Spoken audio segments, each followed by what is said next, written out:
And this is the lineup of that very race, the final of the men's double sculls, and Italy sitting in lane 4. And I know exactly who Martin's thinking of, but we'll wait till we meet him, because this is Serbia, who'll be furthest away from you. Marjanovic and Filipovic. Filipovic, who is under 23 gold medalist, by the way, in the Cox 4. In lane 2, Lithuania, and lane 3, the representatives of Croatia, Martin Sinkovic and Valent Sinkovic, of course, who were silver medalists in the Olympic quad, and then Alessio Sartori for Italy and Romano Battista in lane 4. Niels Hoff and Kjetil Borch for Norway in lane number 5, 7th in the Olympic double sculls. And then closest to you, Konrad Wasilewski and Viktor Szabel. Wasilewski of Poland, of course, the man who, with the Polish quad, won Olympic gold in Beijing and 4 world titles. So, plenty to talk about in this final of the men's double sculls. And I agree with you absolutely, Martin. The talent is packed right the way through this race here. And the crowd are really going to get behind 35-year-old Alessio Sartori and Romano Battista, who have 9 years between them. There's Sartori sitting behind there, this amazing achiever who, well, go back to the early 90s when he really came of note. 1994, I think you remember that, but we'll talk about that in a moment.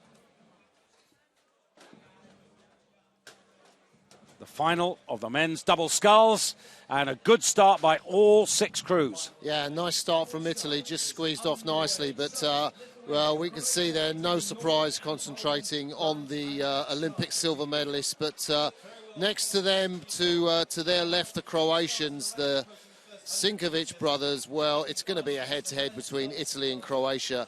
I think the Croatians go out quick. They love to race. I think they'll lead the Italians to 500 metres, and it's the middle 1,000 metres the Italians will really be strong. Of course, in the Olympics, David, we saw that famous surge when the Italians came down lane 6 to win that silver medal. They even led that race, didn't they, before New Zealand just got through them. But no surprise, the 2 men from the Croatian quad leading out.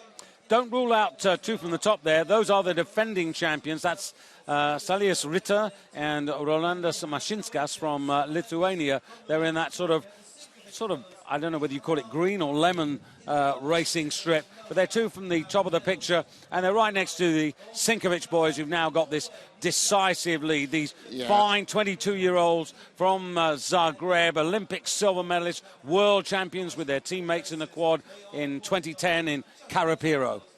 It's an interesting combination for these Croatians. I mean, it's an indication maybe of what we might see next year. They're up at 37. That's a really, really useful lead for them. I think their coach will have told them, you've got to go out and 500 have that lead. Well, 500 metres, but also very much on the premises there.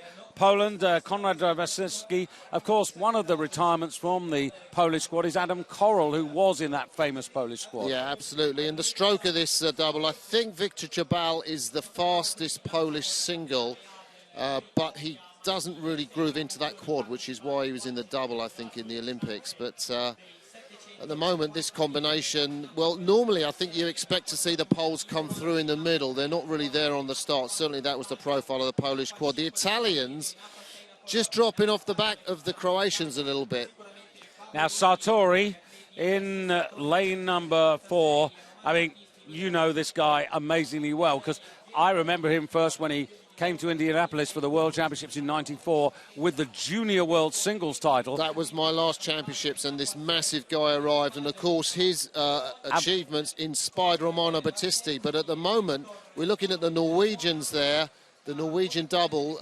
They're in lane 5, so lane 6 the Poles, lane 5 the Norwegians. Now that number 5, they won the Munich World Cup. They were the surprise winners. They went to the Olympics there, David, and they won the small final. They didn't make the final, so they didn't deliver on that. But again, a real quality crew. So the first time we talked about Hoff and Borch, and they're in second place at the moment. Coming up to the half distance, and you can still see there Croatia with a commanding lead, and then on the near side, Poland and Norway. Italy, as you said, slipping back there.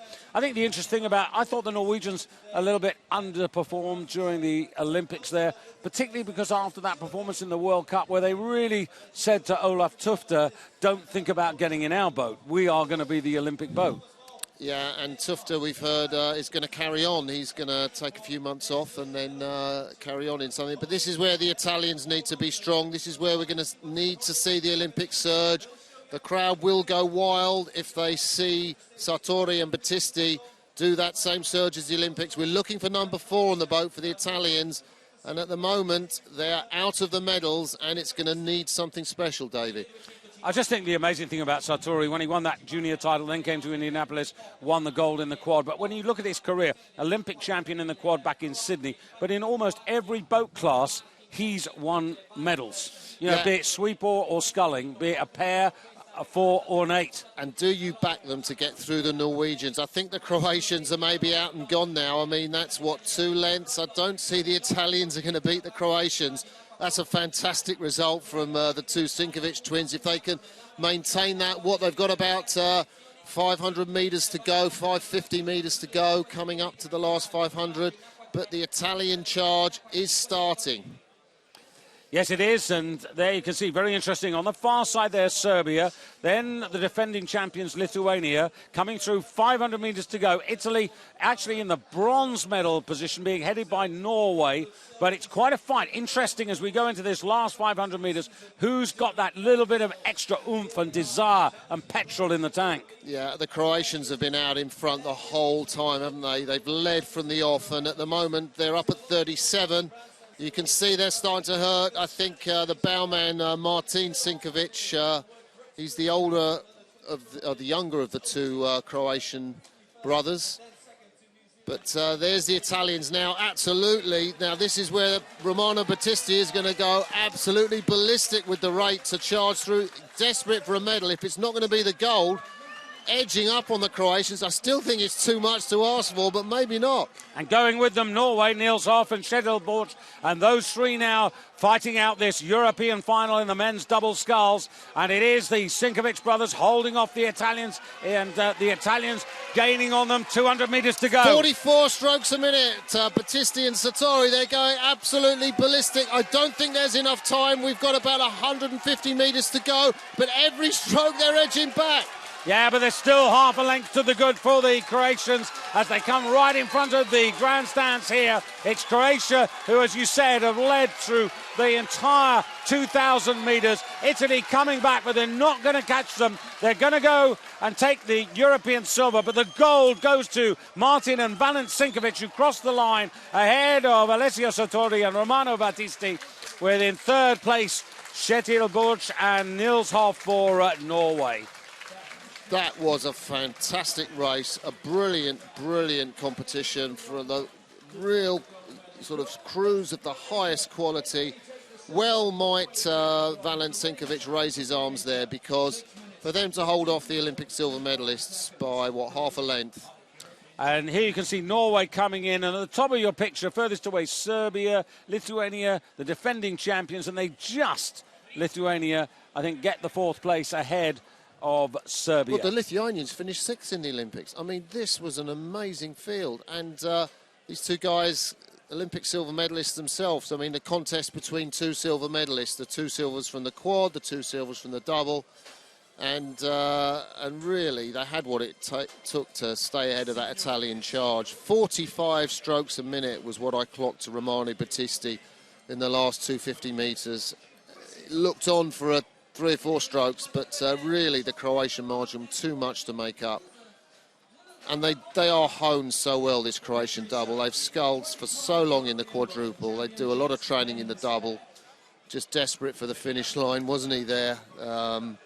The Martin Sinkovic in the bows. And there we see them just coming across.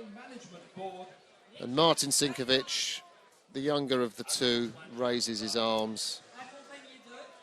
Top result, top quality.